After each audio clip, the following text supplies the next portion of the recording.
Hello everyone, कैसे हैं आप लोग। उम्मीद करता हूँ अच्छे होंगे और स्वागत है आप लोगों का इवोटेक इंस्टीट्यूट के चैनल में। दोस्तों, आज मैं वीडियो लेके आया हूँ जिसमें मैं आपको क्लास 8 के साइंस के सैम्पल पेपर कराने वाला हूँ। ठीक है, तो 8th क्लास वालों आप लोग ध्यान से देखना और समझना और क्वेश्चन अटेम्प्ट करने का ट्राई करना। ठीक है, चलिए शुरू करते हैं।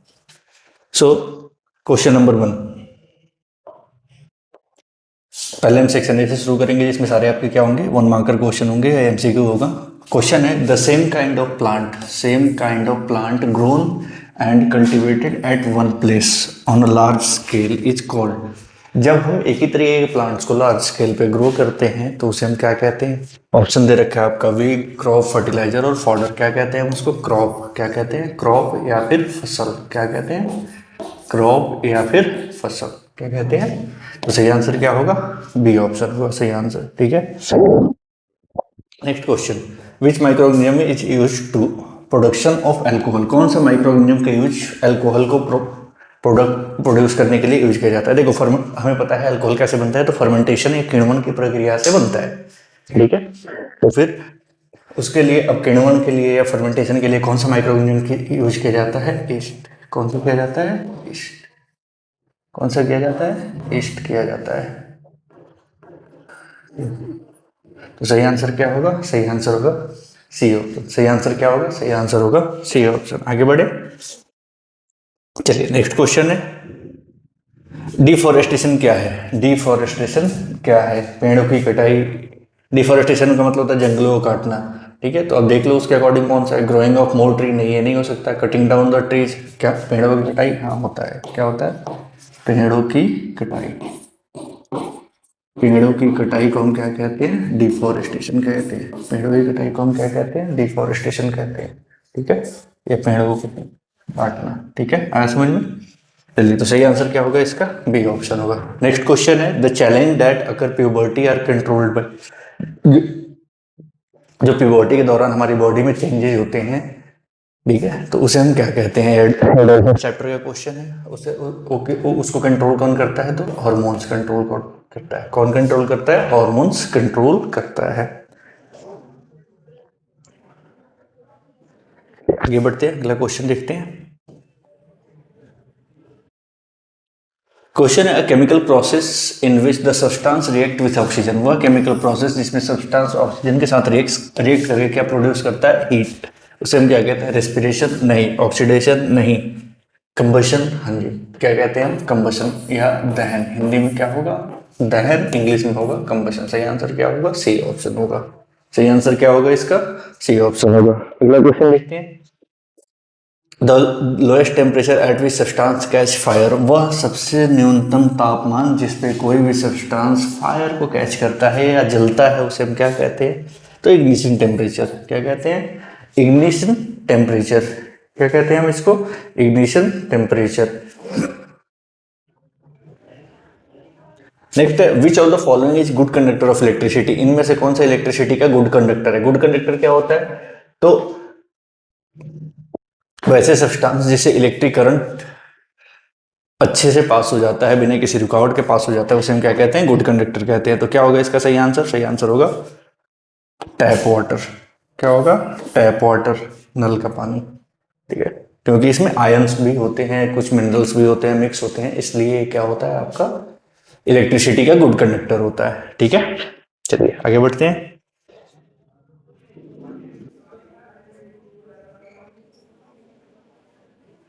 सो क्वेश्चन है, the liquid which conduct electricity. वह लिक्विड जो इलेक्ट्रिसिटी कंडक्ट करता है। बहुत सारे क्वेश्चन इसमें, बहुत सारे बच्चे क्या करेंगे इसमें डालेंगे कंडक्टर, लेकिन सही आंसर क्या होगा इसका? इलेक्ट्रोलाइट। सही आंसर क्या होता है? इलेक्ट्रोलाइट, क्योंकि वह लिक्विड जो इलेक्ट्रिसिटी कंडक्ट करेगा उसे हम क्या कहते हैं? इलेक्ट्रोलाइट। क्यों कहते हैं? क्योंकि जो भी लिक्विड इलेक्ट्रिसिटी कंडक्ट करता है उनमें कोई ना कोई आयंस होते हैं, बिना आयंस के इलेक्ट्रिसिटी कंडक्ट कर ही नहीं सकते, इसलिए हम उसे क्या कहते हैं? इलेक्ट्रोलाइट। क्या कहते हैं? इलेक्ट्रोलाइट। सही आंसर क्या होगा आपका? बी ऑप्शन होगा। नेक्स्ट है, the electrolysis of copper sulphate solution. अगर हम इलेक्ट्रोलाइसिस करते हैं कॉपर सल्फेट सॉल्यूशन का तो ये कहाँ पे आएगा? देखो, कॉपर सल्फेट सॉल्यूशन जिसमें Cu+ आयन और SO4 आयन पार्टिसिपेट करता है। Cu प्लस आयन जो होता है पॉजिटिव चार्ज होता है और SO4 आयन जो होता है वो नेगेटिव चार्ज होता है। इलेक्ट्रोलाइसिस प्रोसेस जब भी होता है तो उसमें जो पॉजिटिव चार्ज आयन होते हैं वो नेगेटिव वाले पार्ट पे चले जाते हैं और जो सल्फेट आयन होते हैं वो पॉजिटिव वाले पार्ट पे आ जाते हैं। ठीक है, तो इलेक्ट्रोलाइसिस में जब हम कार्बन रॉड लगाते हैं या जब हम टर्मिनल बनाते हैं तो जो पॉजिटिव टर्मिनल होता है उसको हम क्या कहते हैं, पॉजिटिव टर्मिनल को हम कहते हैं एनोड। क्या कहते हैं? एनोड। और जो नेगेटिव टर्मिनल होता है उसको कहते हैं कैथोड। नेगेटिव टर्मिनल को हम क्या कहते हैं? कैथोड। तो Cu क्वेश्चन में पूछा गया कॉपर कहाँ पे डिपॉजिट होगा, तो कॉपर कहाँ पे जाएगा? कॉपर चूंकि पॉजिटिव है तो किसके पास जाएगा? नेगेटिव वाले के पास। तो ये हो जाएगा आपका सही आंसर क्या होगा इसका? कैथोड हो जाएगा। सही आंसर क्या होगा इसका? कैथोड होगा। ठीक है, next question, when two forces act on opposite direction. ठीक है, क्वेश्चन है when two forces act on the opposite direction. दो फोर्स अपोजिट डायरेक्शन में लगा रहे हैं, एक फोर्स है F1, दूसरा फोर्स है F2, दोनों एक दूसरे के अपोजिट डायरेक्शन में फोर्स लगा रहे हैं। तो नेट फोर्स क्या होगा? तो नेट फोर्स होगा दोनों का डिफरेंस। नेट फोर्स जो होगा वो क्या हो जाएगा? F1 माइनस F2 या फिर F2 माइनस F1, जो बड़ा होगा उसका आंसर। तो माइनस करने को हम क्या कहते हैं? डिफरेंस। क्या कहते हैं? डिफरेंस। क्या कहते हैं? डिफरेंस। ठीक, क्या कहते हैं हम इसको? डिफरेंस कहते हैं माइनस करने को। चलिए अगला क्वेश्चन है, साउंड ट्रेवल्स थ्रू। साउंड किसके थ्रू ट्रेवल करता है? तो भाई हमें पता है साउंड सॉलिड में भी ट्रेवल करता है, लिक्विड में भी करता है और गैस में भी करता है। सही आंसर क्या होगा? Solid, liquid and gas. D option सही आंसर क्या होगा? Solid, liquid and gas. ठीक है,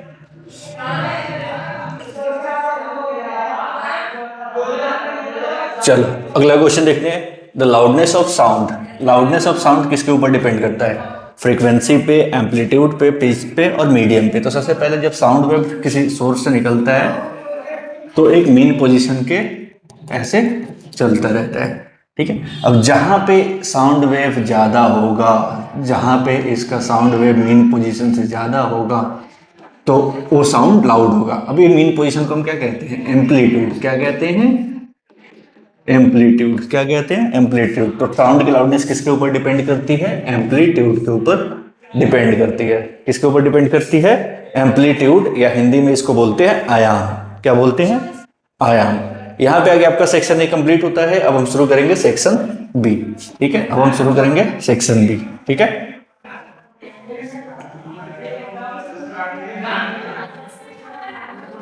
चलो भाई आगे बढ़ते हैं। अब देखते हैं सेक्शन बी का क्वेश्चन। सेक्शन बी में पहला क्वेश्चन है, name two major types of crops grown in India, give one example of each. आपको दो ऐसे मेजर क्रॉप बताने हैं जो इंडिया में ग्रो किए जाते हैं और उनके एग्जांपल्स बताने हैं। तो भाई देखो, दो टाइप के मेजर क्रॉप कौन कौन से हैं? खारिफ क्रॉप और राबी क्रॉप। खारिफ क्रॉप और राबी क्रॉप। ठीक है, इंडिया में अब खारिफ क्रॉप कब ग्रो किया जाता है? तो मानसून सीजन या समर सीजन में किया जाता है, जैसे राइस हो गया, मेज हो गया, कॉटन हो गया, सोयाबीन हो गया। ठीक है, राबी क्रॉप्स क्या होता है? तो इसमें वेट, बार्ले, ग्राम, मस्टर्ड वगैरह हो गया। हिंदी में भी खरीफ फसल को खरीफ फसल ही कहते हैं और रबी को रबी फसल कहते हैं। ठीक है, क्या क्या उगाया जाता है इसमें? तो चावल, मक्का, कपास, सोयाबीन और रबी फसल में गेहूं, जौ, चना, सरसों इत्यादि उगाया जाता है। ठीक है, अगला क्वेश्चन बट देखते हैं इसी का बी पार्ट।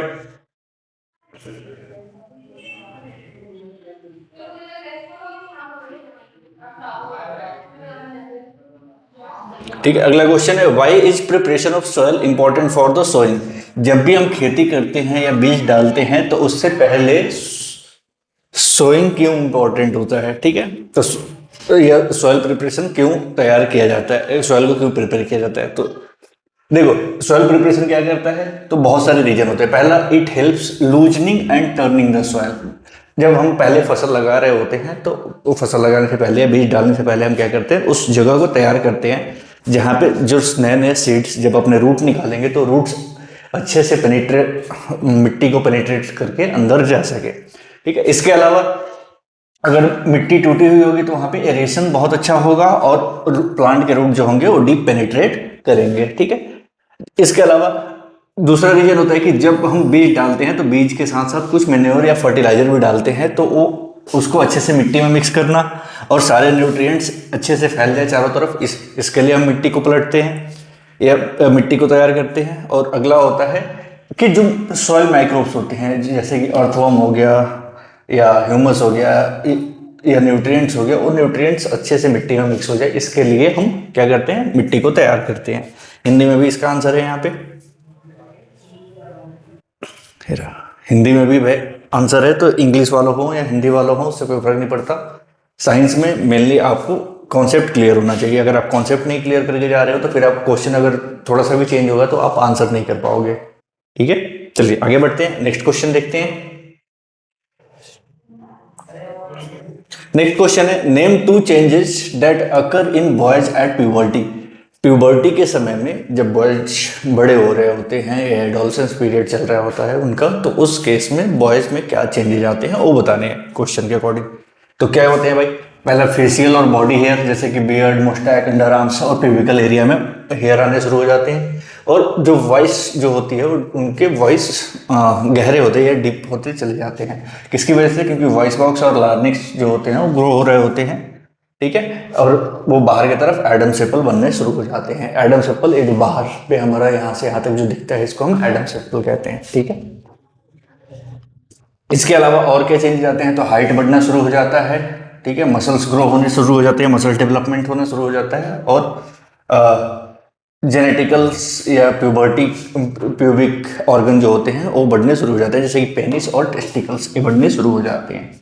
ठीक है, हिंदी में भी सेम, हिंदी में उसका है, हिंदी में भी आपका आंसर दे रखा है मैंने। ठीक है, चलिए अगला क्वेश्चन देखते हैं, क्वेश्चन नंबर 4।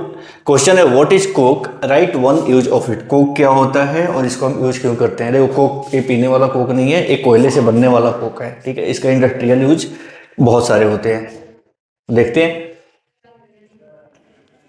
कोक क्या होता है, तो कोक एक टफ, पोरस और ब्लैक सब्सटेंस होता है। ठीक है, जो कार्बन का प्योरेस्ट फॉर्म होता है। इसमें कार्बन ऑलमोस्ट आपका 96%, 95% से 98% के बीच में होता है, यानी ऑलमोस्ट 100% कार्बन से बना हुआ होता है। इसका यूज कहाँ पे होता है, तो स्टील मैन्युफैक्चरिंग के लिए और मेटल्स को एक्सट्रैक्ट करने के लिए, मेटल्स को प्योरीफाई करने के लिए इसका यूज किया जाता है एज ए फ्यूल। ठीक है, नेक्स्ट क्वेश्चन है, how was petroleum form. Petroleum कैसे बना। ठीक है, तो जब बहुत मिलियंस ऑफ ईयर एगो जब पानी के अंदर जब प्लांट्स और एनिमल्स बहुत बुरी तरीके से उसमें दब गए, फिर कार्बनाइजेशन प्रोसेस होता है, उसके ऊपर सेडिमेंटेशन लेयर आते चले गए। ठीक है, और एक्सट्रीम प्रेशर और हाई टेम्परेचर और एयर के एब्सेंस में डेड ऑर्गेनिज्म जो है धीरे धीरे पेट्रोलियम या नेचुरल गैस में ट्रांसफॉर्म हो जाते हैं। ठीक है, नेक्स्ट क्वेश्चन है, give one example of friction being useful and harmful. आपको फ्रिक्शन का एग्जाम्पल बताना है कि फ्रिक्शन कहाँ पे हमारे लिए हेल्पफुल होता है और कहाँ पे हमारे लिए हार्मफुल होता है। तो यूजफुल फ्रिक्शन, हम चल पाते हैं वो किसकी वजह से चल पा रहे हैं, फ्रिक्शन की वजह से। अगर फ्रिक्शन नहीं होता तो हम चल नहीं पाते, हम स्लिप करके गिर जाते हैं। या फिर हम लिख रहे हैं पेन और पेपर के बीच में, तो वहाँ पे भी फ्रिक्शन अप्लाई हो रहा है। या फिर अगर आप गाड़ी चला रहे हो तो उस समय भी टायर्स और रोड के बीच में भी क्या ग्रिप के लिए फ्रिक्शन अप्लाई होता है।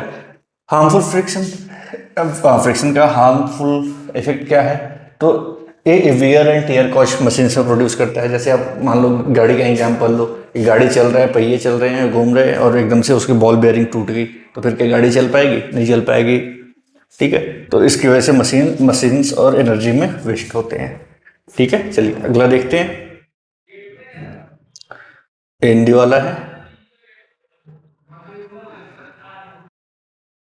Next question, explain 3 uses of micro organism in our daily life. हमारी डेली लाइफ में 3 यूज माइक्रो ऑर्गेनिज्म के, सूक्ष्म जीवों के 3। तो पहले तो फूड प्रोडक्शन नहीं होगा, जैसे लैक्टोबैसिलस दूध से दही बनाने के लिए यूज किया जाता है, ईस्ट जिसका ब्रेड बनाने के लिए यूज किया जाता है, केक और पेस्ट्री बनाने के लिए यूज किया जाता है।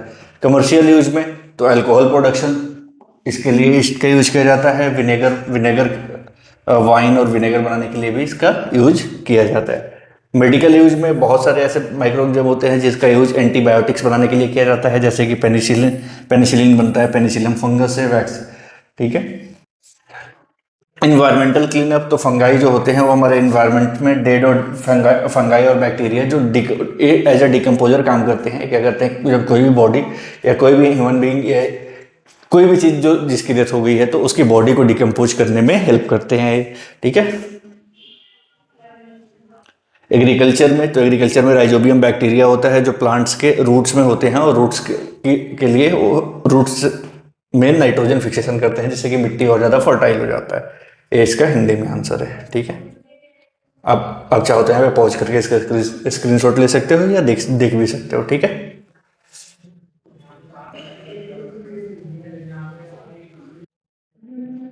चलिए अगला क्वेश्चन। आपको सिर्फ 2 लिखने हैं, आपको सारे लिखने की जरूरत नहीं है। आप 2 मार्कर क्वेश्चन है और 3 मार्कर क्वेश्चन है, तो आप कोई भी 2 क्वेश्चन कर सकते हो इसमें। नेक्स्ट क्वेश्चन है व्हाट आर एंटीबायोटिक्स। एंटीबायोटिक्स क्या होता है, इसके एग्जांपल बताओ। तो एंटीबायोटिक्स क्या होता है, तो हमारी बॉडी में डिजीज से लड़ने के लिए हमारी बॉडी कुछ ऐसे एंजाइम्स रिलीज करती हैं जो हार्मफुल बैक्टीरिया या हार्मफुल माइक्रो ऑर्गेनिज्म से लड़ाई लड़ती हैं, उसे हम कहते हैं एंटीजन। क्या कहते हैं, एंटीजन। जब कभी भी हमारी बॉडी में एंटीजेंस कम हो जाता है किसी भी रीजन से, तो उसको पूरा करने के लिए हम क्या लेते हैं, एंटीबायोटिक्स लेते हैं। एंटीबायोटिक वो मेडिसिन होती है जो हमारी बॉडी में माइक्रो ऑर्गेनिज्म जैसे कि फंगाई, बैक्टीरिया, वायरस को मारने के लिए या उनसे लड़ने के लिए जो हम मेडिसिन हमारी बॉडी में इंजेक्ट करते हैं या हम लेते हैं, उसे हम क्या कहते हैं, एंटीबायोटिक्स कहते हैं। इसके 2 एग्जाम्पल कौन कौन से होंगे, तो पेनिसिलिन और स्ट्रिप्टोमाइसिन। इसके अलावा इजिथ्रोमाइसिन होता है, बहुत सारे होते हैं जिसका यूज अलग अलग डिजीज के लिए किया जाता है। ठीक है, इसके हिंदी में भी है, इंग्लिश में भी है। चलिए अगला क्वेश्चन देखते हैं। What are the different types of friction. Friction कितने टाइप्स के होते हैं, पहले तो ये लिखने हैं, फिर उनको एक्सप्लेन भी करना है। 3 नंबर का क्वेश्चन है आप लोगों के लिए। फ्रिक्शन के कितने टाइप होते हैं, स्टैटिक फ्रिक्शन, स्लाइडिंग फ्रिक्शन और रोलिंग फ्रिक्शन। कितने टाइप हो गए, 3 type, static friction, sliding friction और रोलिंग फ्रिक्शन। स्टैटिक फ्रिक्शन क्या होता है, तो यह वैसा फ्रिक्शन जब कोई ऑब्जेक्ट रेस्ट पोजीशन पे हो तो उस समय उसके ऊपर जो फोर्स अप्लाई होता है, ये जो फ्रिक्शन अप्लाई होता है, उसे हम क्या कहते हैं, स्टैटिक फ्रिक्शन कहते हैं। ठीक है, ये कब अप्लाई होता है, तो ये रेस्ट पोजीशन पे हमेशा अप्लाई होता है और ये ऑब्जेक्ट को मूव करने से रोकता है। क्या करता है, मूव करने से रोकता है या घूमने से रोकता है। स्लाइडिंग फ्रिक्शन, जब हम किसी चीज पे स्लाइड कर रहे होते हैं तो उस समय जो हमारी बॉडी और सरफेस के बीच में जो फ्रिक्शन अप्लाई होता है वो कौन से होते हैं, स्लाइडिंग फ्रिक्शन होते हैं। ठीक है, ये स्टैटिक फ्रिक्शन से कम होता है। ठीक है, स्टैटिक फ्रिक्शन सबसे ज्यादा, स्टैटिक फ्रिक्शन सबसे ज्यादा, स्लाइडिंग फ्रिक्शन उससे कम, फिर आता है रोलिंग फ्रिक्शन। रोलिंग फ्रिक्शन जब कोई चीज रोल हो रहा होता है, जैसे पहिए घूम रहे होते हैं, साइकिल चला रहे हो, साइकिल के पहिए घूम रहे हैं, तो बेयरिंग और व्हील के बीच में जो फ्रिक्शन लगता है वो कौन सा होता है, आपका रोलिंग फ्रिक्शन होता है। यह सबसे कम होता है। इसका यूज व्हीकल्स और ट्रॉलीज में किया जाता है। ये इसका हिंदी में है आंसर। ठीक है, हिंदी में स्टैटिक को कहते हैं एस्थेटिक और उसको स्टैटिक को कहते हैं सर्पी घर्षण और रोलिंग को कहते हैं लोटनिक घर्षण या लुढ़कते हुए घर्षण। चलिए नेक्स्ट क्वेश्चन देखते हैं। Why do camels have broad feet. Camels के पैर जो होते हैं वो चौड़े क्यों होते हैं। देखो कैमल की जो वेट होती है वो बहुत ज़्यादा होती है, और कैमल चलते कहाँ पे हैं, तो डेजर्ट वगैरह में या रेगिस्तान में चलते हैं। तो जब वो चलते हैं तो उनके पैर सैंड के अंदर या रेत के अंदर धंसे ना, इसलिए उसके पैर जो होते हैं वो ब्रॉड होते हैं, जिससे सरफेस एरिया बढ़ जाता है। जैसे ही एरिया बढ़ता है प्रेशर डिवाइड हो जाता है और वो सॉफ्ट सैंड के अंदर नहीं जा पाते हैं, नहीं धंसते हैं। ठीक है, camels have broad feet because the broad surface area, it helps to distribute their weight over the larger area of sand. It reduces the pressure they exert on sand, preventing their feet to sinking into the soft sand. ठीक है, and help them to walk easily in the desert. ठीक है, तो क्या करते हैं, तो वही करने के लिए उनके बॉडी का जो बॉडी वेट होता है उससे लगने वाला जो प्रेशर होता है उस प्रेशर को डिवाइड कर देते हैं एरिया बढ़ा के। ठीक है, आगे बढ़े।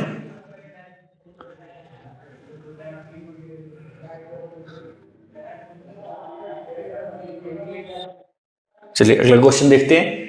Why does pressure of a liquid increase with it depth. देखो प्रेशर डायरेक्टली डिपेंड करता है वेट पे, सिंपल सा।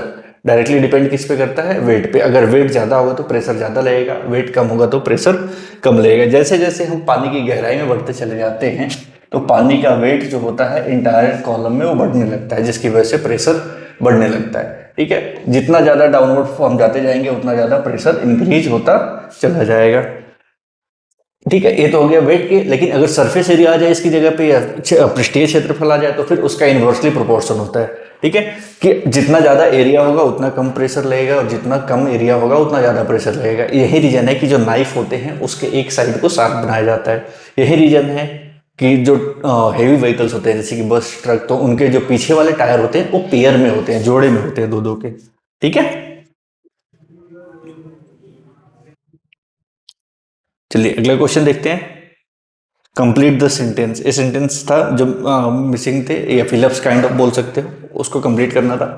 पहला है the process by which living organism produce their new individual is called. वह प्रोसेस जिससे ऑर्गेनिज्म अपने अपने जैसे बच्चे को जन्म देते हैं उसे हम क्या कहते हैं। ऑप्शन दे रखा था रिप्रोडक्शन और रेस्पिरेशन। सही आंसर क्या होगा? रिप्रोडक्शन। सही आंसर क्या होगा इसका? रिप्रोडक्शन।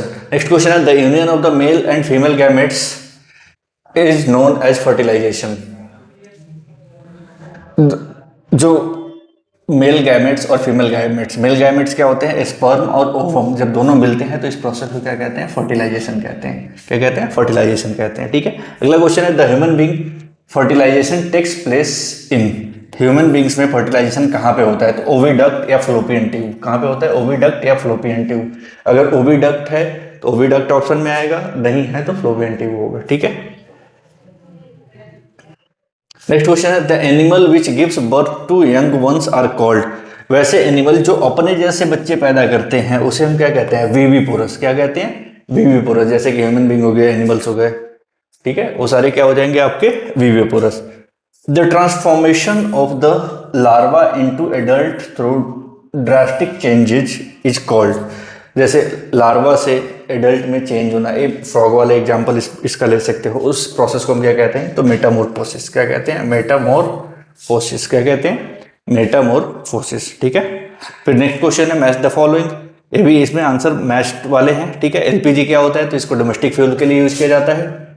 इग्निशन टेम्परेचर, तो वह टेम्परेचर जिसपे कोई सब्सटेंस, वह मिनिमम टेम्परेचर जिसपे कोई सब्सटेंस जलना शुरू करता है उसे हम क्या कहते हैं? Ignition temperature. कैंडल का जलना, रैपिड कंबशन। फॉस्फोरस का लोएस्ट इग्निशन टेम्परेचर होता है। और एक्सप्लोजन, जो एक्सप्लोजन क्या होता है? तो जब एक साथ बहुत ज्यादा हीट, लाइट और साउंड प्रोड्यूस हो तो उसे हम क्या कहते हैं? एक्सप्लोजन कहते हैं।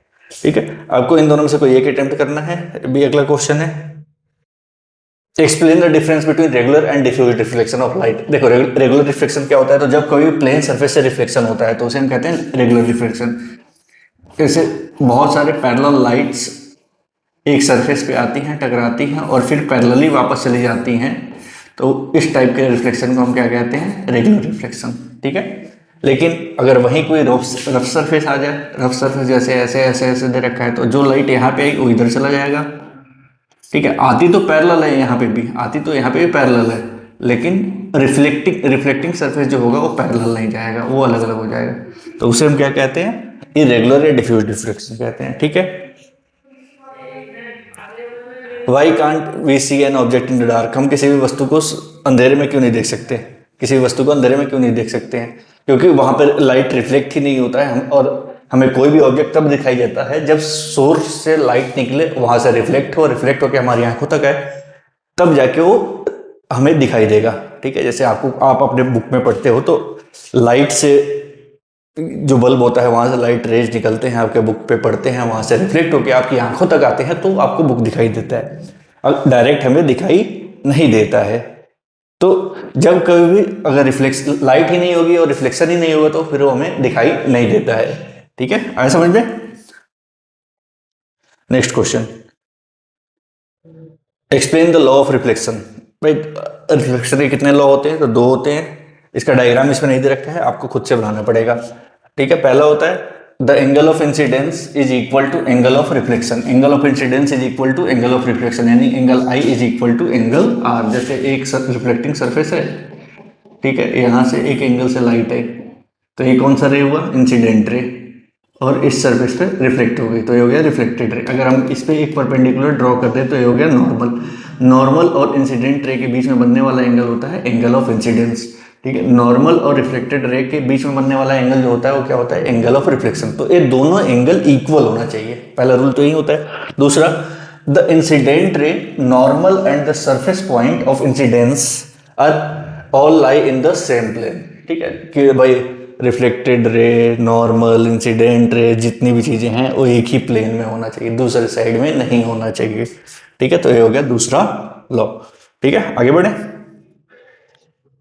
नेक्स्ट क्वेश्चन है difference between real image and the virtual image. Real image और वर्चुअल इमेज में क्या डिफरेंस होता है वो बताना है। तो देखो, पहला फॉर्मेशन के अकॉर्डिंग देखें तो रियल इमेज क्या होता है, found by the actual convergence of the light रे, ये लाइट रे के कन्वर्जेंस से बनता है। वर्चुअल इमेज ये लाइट रे के अपीयर होने के बाद में बनता है। ठीक है, बट यहाँ पे एक्चुअल मीट नहीं हो पाता है इमेज का। ठीक है, स्क्रीन देखें तो इसको हम स्क्रीन पे देख सकते हैं, इसको हम स्क्रीन पे नहीं देख सकते हैं। ओरिएंटेशन ये विजुअली इन्वर्टेड होते हैं, यानी अप साउंड अपसाइड डाउन, उल्टा। ठीक है, और ये इरेक्ट होते हैं, यानी अपराइट होता है, लेफ्ट टू राइट वाला हो जाएगा। इसके एग्जांपल्स कहाँ कहाँ पे बनते हैं, तो भैया इसका जो इमेज बनता है वो प्रोजेक्टर वगैरह पे बन जाता है, और इसका इमेज जो बनेगा वो हमेशा प्लेन मिरर या फिर कॉन्वेक्स मिरर पे बनेगा। ठीक है, चलिए आगे बढ़ते हैं। केस बेस्ड क्वेश्चन है, केस बेस्ड क्वेश्चन के अकॉर्डिंग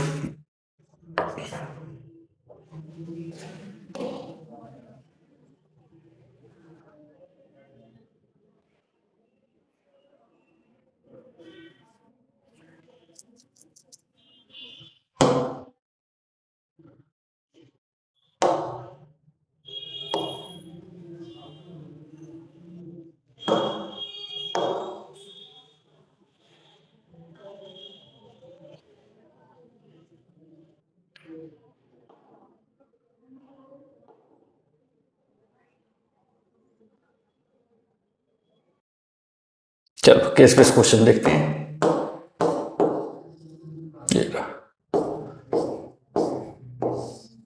सेक्शन ही, हाँ।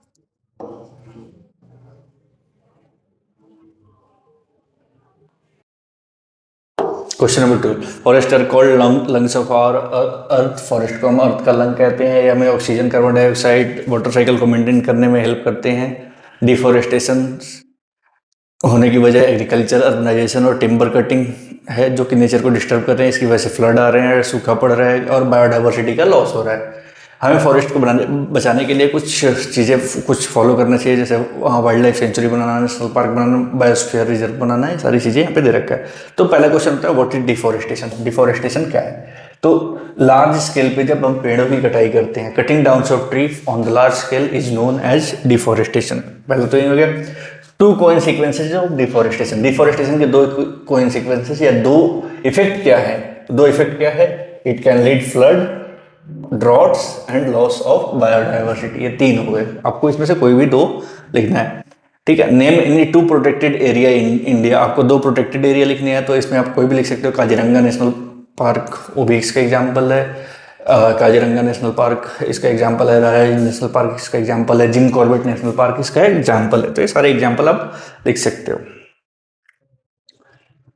चलिए अगला question, petroleum is also known as crude oil. Petroleum को हम क्रूड ऑयल के नेम से जानते हैं। डार्क होता है, ऑयली होता है, और अर्थ के अंदर बहुत गहराई में मिलता है। ठीक है, इसको सेपरेट करने से बहुत सारे प्रोडक्ट बनते हैं, जिससे हम रिफाइनिंग के नेम से जानते हैं। बहुत सारे पेट्रोलियम रिफाइनरीज हैं जो इस चीज़ को रिफाइन करती है। इसमें बहुत सारे प्रोडक्ट मिलते हैं, जैसे कि पेट्रोल हो गया, डीजल हो गया, kerosene, lubricating oil, paraffin wax और एलपीजी वगैरह मिलता है इसमें। ये सारे पेट्रोलियम प्रोडक्ट है। ठीक है, अब इसके बेस पे कुछ क्वेश्चन दे रखा है, what is petroleum commonly known as. Petroleum को कॉमनली हम किसके नेम से जानते हैं, तो किस नेम से जानते हैं भाई, क्रूड ऑयल। किस नेम से जानते हैं, क्रूड ऑयल। किस नेम से जानते हैं हम, क्रूड ऑयल। ठीक है, उसके बाद में what is refining of petroleum, तो क्रूड ऑयल को से उनके कंस्टिट्यूएंट्स में अलग अलग रिफाइन करना, वो क्या कहलाता है हमारा, अलग अलग पार्ट्स में डिवाइड करना, वो क्या कहलाता है, रिफाइनिंग कहलाता है। ठीक है, अगला है name any two type of petroleum product. तो कोई भी दो इनमें से, पेट्रोल, डीजल, इन सारे में से कोई भी दो लिख दो।